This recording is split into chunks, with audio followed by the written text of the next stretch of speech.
I found in his DD-214. He never lost rank in his DD-214. His time in service was the same, and all of his V devices were there. So I know that the Article 15 was pulled. That was proof of it. So we go to the state police report. What happened was, he came back to the States in 2010. And in 2010, there was a gentleman that owed him money, and Andy had a child and a fiance. He was going to get married to her, to the mother of his child. And he was a mechanic, and he was working as a mechanic. And starting out, he was living in a trailer, didn't have a lot of money. And there was a gentleman that owed him money. So he called that gentleman up and he said, hey, do you have the money you owe me? And he said, no, but I've got some things I was going to pawn to get you the money. And he said, okay, we'll get them pawned and give me the money. He said, well, I don't have a way to go there. So Andy said, I'll come pick you up. Now, Andy made some bad decisions, but he didn't commit any crime. The only thing he was guilty of is being young and stupid. And we all could have been convicted of that. So he went and picked the gentleman up. He took him to the pawn shop. The pawn shop owner said, well, I need to have a picture ID to be able to pawn this stuff. The guy said, well, I don't have a picture ID. So Andy said, look, I need the money. So he put the picture ID down. They scanned that. They did the pawn. They gave the guy the money. The guy gave Andy what he had coming. Andy took him back to his house and dropped him off. So 2 weeks later, Andy gets a knock on the door from state police trooper Tom. Can't remember his name right now. But anyway, so state police officer comes out, knocks on his door and says, hey, you pawned stolen equipment, or you pawned stolen merchandise, so I need to talk to you about it. Of course, Andy at that point in time should have taken the fifth, but he didn't know his rights. So he went ahead and he told the state police officer, I didn't pawn anything that was stolen. He said, well, we got your driver's license. And he goes, no. He said, this is the guy's name, this is where he lives. He's the one that pawned the stuff. He said, if you go to the pawn shop owner, I know the pawn shop owner will remember and tell you, it wasn't my stuff. I just gave the ID because they needed an ID because that's the law. So he went, Tom Hurst, and he went and checked with the pawn shop owner, and sure enough, the pawn shop owner said, yeah, Andy just gave the driver's license, it wasn't his stuff. But Trooper Hurst didn't want to go out and investigate anything. So he pulled an NCIC report and a lien report, and he saw this investigation from the FBI for this child pornography. So what Trooper Hurst put on his police report was that Andy had been charged and convicted of being in possession of child pornography, and that he only received non-judicial punishment through the military for it, which is completely against UCMJ, because obviously Thomas Hurst had never been in the military. So they charged Andy with the larceny, and Andy beat it. Because in court, they called in the pawn shop owner, and the pawn shop owner said, no, he's not the one. He didn't have the stuff. It was the guy he was with. And so they lost the case. So Trooper Hurst took a bit of a personal angst to that. Because Andy was a little cocky. He'd just come back from combat. Something about coming back from combat, you have a tendency to tell people where to go and draw a map. And a lot of people in authority don't like that. So Thomas Hurst then decides to pursue this, and he turns it into Detective Sergeant Gokenauer. Detective Sergeant Gokenauer then sends it to her upline, her Major Suvo. Suvo then sends it to Melissa Mariner and Marcy Kelly, both that operate the Michigan Sex Offenders Registry, the SORA, done through the state police. And so for 6 months they had it up there, and they kept calling up there, and I had all the notes when they would call up and ask what's going on, what's going on, what's going on. So this happened in September. In April of 2011, Melissa Marinoff, and I've got her email that says so, she said, well, we've decided that we're going to go ahead and pre-register him on the sex offenders registry. And they did a face sheet for it, and they made up a conviction date of April 4th, 2011, because that was the date on her email that she was going to pre-register him. That instantly made him a pervert. When that happened, he lost his job. When he lost his job, there was conflict in the home. When there was conflict in the home, baby mama moved out, was no longer a fiance, and so she took him to court because he's a pervert now, and she got full custody of the child, and was turned over to a friend of the court, where a friend of the court said, you need to pay baby mama all this money now, but he doesn't have a job and he's unemployable because he's a pervert, and so he has a choice one day to either pay the friend of the court for the child support, because if he doesn't do that, he goes to jail, or pay his car insurance. So what do you think he picked? Pay friend of the court. Well, guess who was waiting for him on the road that day? Trooper Hurst. Pulled him over and arrested him for driving without insurance, which put him on the driver's responsibility fee with the state of Michigan for the Department of Treasury, and suspended his license. Now he's a mechanic. Anybody know how effective a mechanic can be with a suspended license? Do you know how effective you can get a job and keep a job with a suspended license? But yet you still have to pay friend of the court, because if you don't pay friend of the court, you go to jail. Can you see where he thought everything was stacked against him? He served his country, came home, and this is what the authority did to him. Now, in that case, he gets a court-appointed attorney. He gets in front of the judge, and I have the transcript to prove it. He said to the judge, Your Honor, I shouldn't be on the sex offenders registry. I haven't committed a sex crime. This is in the transcripts. The judge said, can you prove it? Correct me if I'm wrong, but aren't we supposed to be innocent until proven guilty? And I don't have an obligation to prove my innocence. It's the state that has the obligation to prove my guilt. But yet we had a court-appointed attorney that not once said, point of law, Your Honor, it's the prosecuting attorney's obligation to prove he should be on that. So he should have had due process. There should be a court order from somewhere stating he should be on that list. We'll wait. We'll wait. But his defense lawyer didn't do that. So his defense lawyer tells him, look, just plead no contest. So he pled no contest and was charged with a felony. So now he's a felon.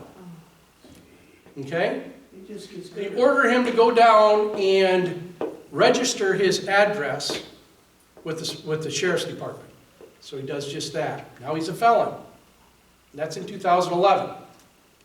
In 2014, that's when he was working on my vehicle, and I found him, and he's telling me this whole story. What happened was he temporarily went homeless. Has anybody ever heard of a homeless veteran? Yeah, it's an odd thing, right? Never happens. Yeah, he was a homeless veteran, but still trying to do the right thing. He went down to the sheriff's department and he said, look, I lost my apartment because I don't have a job. He said, I'm living in my vehicle. I'm living in my buddy's driveway. This is the address. I'm just trying to comply with the law. They told him, well, the law says that if you're on the sex offenders registry, you have to maintain employment and maintain a residence. And if you don't do that in 10 days, you're guilty of a felony and we're going to arrest you. So sure enough, 10 days, they put in for a warrant for his arrest, and it was signed by a magistrate, and they went out and picked him up. He gets before the same judge with a different court-appointed defender. Again, he says to the judge, Your Honor, I'm not guilty of a sex crime. I shouldn't be on the sex offenders registry. The judge said, well, can you prove it? He said, no more than I could the first time. And the judge said, well, I don't know what to tell you. So his court-appointed attorney said, just plead no contest. So again, following his authority, which he's been taught to do since the John Dewey model of public school, he pled no contest. The judge gave him 180 days in jail. Now he just happened to get a new job, and that guy, who was a friend of mine, petitioned the court to get him on work release. So every day they would let him out. He couldn't drive, he had to walk to the shop or have somebody come pick him up. And then when he was done, he had to have somebody take him back, and so he had to spend every night in jail and every weekend in jail. This is where I caught him. I wrote the writ of habeas corpus because I could prove 100% he never should have been on the sex offenders registry. In fact, I called the state court administrator's office in Lansing and actually got a hold of the state court administrator. And I said, look, I got a problem. I got a guy that's on the sex offenders registry and he shouldn't be there. He said, well, just do an MC-26. I said, I'd love to do an MC-26, which is a petition to the court for the Romeo and Juliet crime. I said, I'd love to do that. But the problem is, in that MC-26, I have to produce the court order from the judge, from his due process, that put him on the registry. And I said, that doesn't exist. He said, that's impossible. Nobody can be put on that list without that. And I said, well, I'm here to tell you I've witnessed the impossible. How do we get him off the list? He said, I don't know, because there's no provision in the law for that. No provision in the law for that. Now this is in April of 2014. April, May 2014. The worst thing is I took the writ of habeas corpus into the court to turn it in. They said, you can't turn it in. You don't have a law license. I said, it's a writ of habeas corpus. Yes, but we can't accept it because you're not a lawyer. I said, well, then how does anybody put in a writ of habeas corpus? Well, he has to do it himself. I said, well, he's on work release. He's in the jail. How can he turn it in?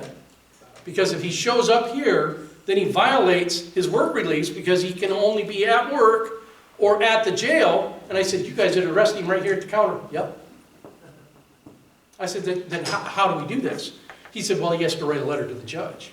I said, oh, let's look here. I flipped through, and about the 6th page it says, memorandum in support of the motion. I said, Black's Law Dictionary says memorandum is a letter, correct? Uh-huh. I said, now if we come back here to the last page, there's a signature, right? Yeah. Wouldn't that be a letter to the judge? No, we're not going to take it. So I started doing a little research. I found a little thing in the law called Public Act 600.1314. And that says, it's a one-sentence act in the state of Michigan. It says, any judge in the state of Michigan that does not accept or consider writ of habeas corpus is guilty of malfeasance from the bench. That means the judge loses her bench and her law license. So I called my state rep up and I said, look, I know you know the judge. She won't talk to me. They won't let me talk to her, even though she's an elected official. And I know you can. I know it's a separate branch of government, but it's a small town. We all know each other. I want you to call her and tell her I don't want to pull the trigger on 600.1314. But if they will not take this writ of habeas corpus, I'm pulling the trigger on her. 15 minutes later, they called us and said, oh, bring that right down. Bring that right down to the courthouse. We'll take that right now. So I took it down to the courthouse, gave it to them. I said, now, can you give me a hearing date? Our scheduler's not here. I said, oh, okay, when will your scheduler be here? She'll be here about 2 o'clock. I said, I'll be here at 14:30. So at 14:30, I showed up. I said, do we have a date? No. We'll let you know when we get a date. And I said, no, I want a date soon. So I called my representative again, and I said, if we don't get a date here real quick, I pull in the trigger on 600.1314. 10 minutes later, they called us with a hearing date, which was the very next Tuesday. So I beat them. I wrote the 6500 motion. I'm not a lawyer, and they hate my guts because I took them to task. Why? Because it was horrible injustice that was going on. Absolutely horrible. But why? Because we had a judge that didn't care about the law. We had a prosecuting attorney that didn't care about the law. We had a defense lawyer that didn't care about the law. We had a sheriff that didn't care about the law. We had a state police officer that didn't care about the law. Nobody got punished for it. And nobody got punished. We filed a federal lawsuit for Andy. It sat on the judge's desk for 3 years, and she said, no, we think it was too late, so nothing. Now, all of those individuals that did this have now retired on my tax money and on his tax money after they destroyed his life for 8 years. 8 years they destroyed his life. I had to move him out of the state of Michigan to South Carolina just for him to be able to rebuild his life. He found a new bride, and he married her, and he got possession of his one child because the mother wasn't any good. But while he was in South Carolina, she was going to school, and she had a thing that she was going through. Now, we got him finally on October 1st of 2015, we got him off the sex offenders registry, finally. But now he's down in South Carolina. Well, we've tied all the sex offenders registries together nationwide now. And even though we took it off the computer in Michigan, guess what? It's on every other state's computer still. So now he's in South Carolina, he shows up to school to go to his daughter's function, and the principal goes, "I'm sorry, you're not allowed on campus, you're a sex offender." He said, "No, I'm not." So he tried to show them the paperwork. "No, we're not taking it, we're not accepting any of it." So he finally had to get a lawyer from Michigan that we hired for $5,000 to just argue the case, because I'm not a lawyer.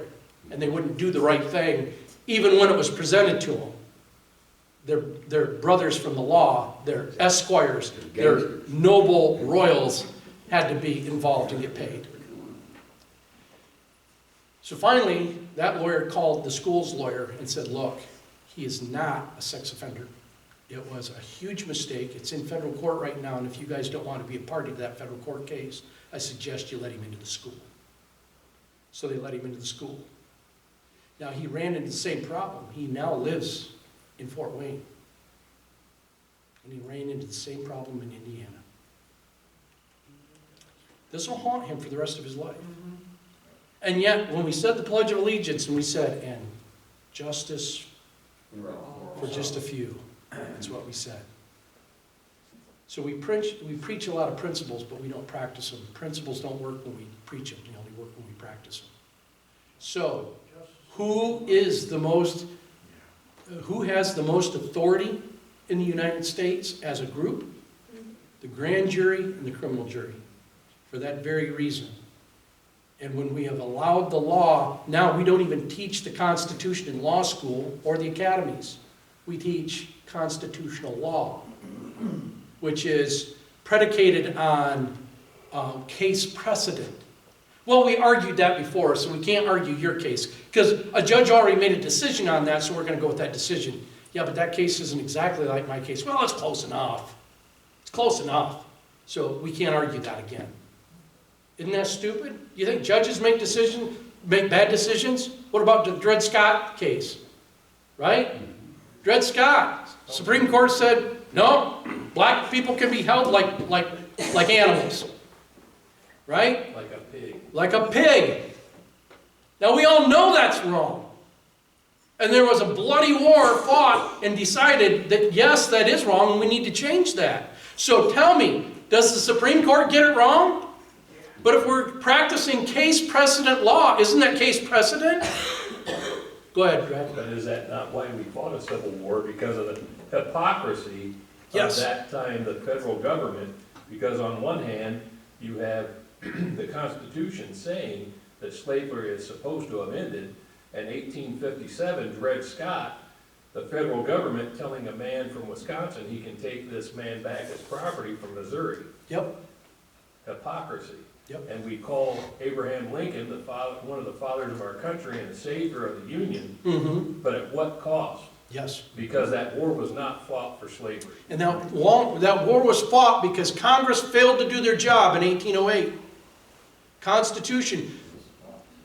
Slavery has always been a British institution, never an American institution. In our own Constitution, it was written in Article 1, Section 9, Clause 1, that slavery was to be over by 1808. But guess what happened? See, in history, we have to understand the human condition was the same back then as it is now. We had a Congress that failed to do their job back then in 1808. Just like we've got Congress that failed to do their jobs now, right? No different. And that led us to 1861 of a bloody civil war because Congress didn't do their job. Here's why. Anybody ever studied macro and microeconomics? Okay. An economy can't be turned on and off like a light switch. Doesn't work like that. We were a colonialist economy, right? That colonialist economy was based on slave labor. That's how colonies work. They go into an area and they use slave labor to rape the area of raw materials, send them back to the mother country so that they could be made into products shipped across the world and even back to those colonies and sold at higher prices. Because back then, the more wealth the country had, the more powerful it was, right? That's how they kept score in the big arena then. So we separated from England and were no longer a colonialist, slave-based economy. We believe that all men are created equal, that they're endowed by their Creator with certain inalienable rights, that among these are life, liberty, and the pursuit of happiness. That to secure these rights, governments are instituted among men, deriving their just power from the consent of the governed. We understood that, we knew that, we believed it. But we had a colonial society. We wanted to go to a free market economy, but we had a colonialist economy based on slave labor. We couldn't change that overnight. So what happened was they had steps in place that it was supposed to change by 1808. But what happened was, anybody know what the original sin is? Can anybody tell me what that is? Who committed the first sin? Murder. Lucifer. I get all the time, get these people go, oh, it's Eve. No, it was Lucifer. And what was the sin he committed? He wanted to be as God. He lusted for the power of God, did he not? This is why it says in 1 Timothy that the love of money is the root of all evil. Even in the garden, when the serpent got Eve to eat of the fruit of the knowledge of good and evil, not the apple that drives me nuts, she ate of the tree of the fruit of the knowledge of good and evil. And what did he tell her? Surely you won't die if you eat of it. You'll just have God's knowledge. So what did she lust for? She lusted for the power of God through knowledge. That's the original sin. That's the sinful nature of man. That's the sin that was imprinted on all of us in the garden. Now, let's go to the early Americas. We decided we wanted to go from a colonialist economy to a free market economy. I'm a plantation owner. I'd raise 1,000 bales of cotton. 500 of them had to go down, get loaded on a ship. They went back. Those were George's for him to sell, turn into textiles and whatever. And I became a very rich man on the 500 bales I got to keep. But what happened after July 2nd, 1776? I got to keep all 1,000 bales. I didn't have to send 500 to England. And as a wealthy man, I became super rich. I became disgustingly rich. What does it say in 1 Timothy? The love of money is the root of all evil. And so what happened was you had good Christian men that even started taking their own religion and their own word of God and justifying why one man should own another man. Good men did it. Because it will corrupt them at their very soul. And it did. Because of self-evident truth. Because of the original sin. That's why we had to fight a bloody war in 1861. Because Congress didn't do their job in 1808, and the sinful nature of man took man to his own religion to justify why one man should own another. Disgusting. So don't think that it won't happen here. Don't think that it can't happen here and now. It does. We've got good Christian people that do some very despicable things and do it while they're quoting Bible verses the whole time. I've always found, I was raised Baptist so I can make fun of them. The Baptists are real good about using the Old Testament to condemn you and the New Testament to justify their actions. That's how they do it. Are we not slaves if we are giving 50% of our income in taxes? Iron bars do not a prison make. Just like I said, as long as you're waiting for that, it could be tails next year. Yeah, you're just as enslaved. How have we sat around and allowed our country to get 30 trillion in debt? It's very simple. It's in the Declaration of Independence. What's the Declaration of Independence say? When in the course of human events it becomes necessary for one people to dissolve the political bands which connect them to another, and to assume among the powers of the earth the separate and equal stations which the laws of nature's God entitled them. A decent respect for the opinions of mankind requires that they should declare the causes that impel them to the separation. We hold these truths to be self-evident, that all men are created equal, that they're endowed by their Creator with certain inalienable rights, that among these are life, liberty, and the pursuit of happiness. That to secure these rights, governments are instituted among men deriving their just power from the consent of the governed. What's the rest of it? How's it go? They should dissolve it. It says, at any time that such government becomes destructive of these ends, it is the right of the people to alter or abolish it, laying its foundation on such principles and organizing its powers in such form as to them shall seem most likely to ensure their happiness and safety. He says, prudence indeed will dictate that governments long established do not be changed for light and transient causes. And accordingly, all experience hath shown that mankind is more disposed to suffer evils, all evils are sufferable, than to right themselves and abolish the institutions which they have become accustomed to. That's your answer right there. We are frogs in a pot of boiling water, and it's been turned up slower and slow and slow, but it's been being turned up. It's almost at boiling. We haven't jumped out yet because we're comfortable. Why? Because all experience hath shown that mankind are more disposed to suffer evils, while evils are sufferable, than to right themselves and abolish the systems in which they've become accustomed. And what have we become accustomed to?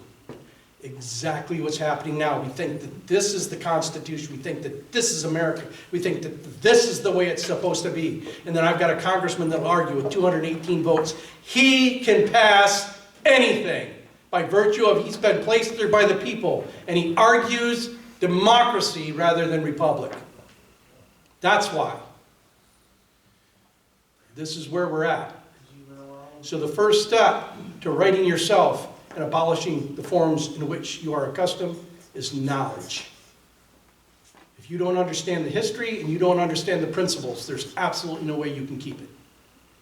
And that's what Franklin said when he came out of the State House. A woman walked up to him and said, Dr. Franklin, what have you given us? And he said, Madam, you have a republic if you can keep it. That's what we're here to do, is to keep that republic. Any other questions? Well, I'd like to thank everybody for being here tonight. Next week, we will go into, see, this is 1100 charges, so we're going to go into Magna Carta 1215. Magna Carta 1215 is very interesting. So the 1100 Charter of Liberty gave us the process of the law. The Magna Carta 1215 gives us the law. And so it's very interesting to get into that. Thank you very much. Be careful on the way home. Thanks for coming. Bring a friend next week. Okay,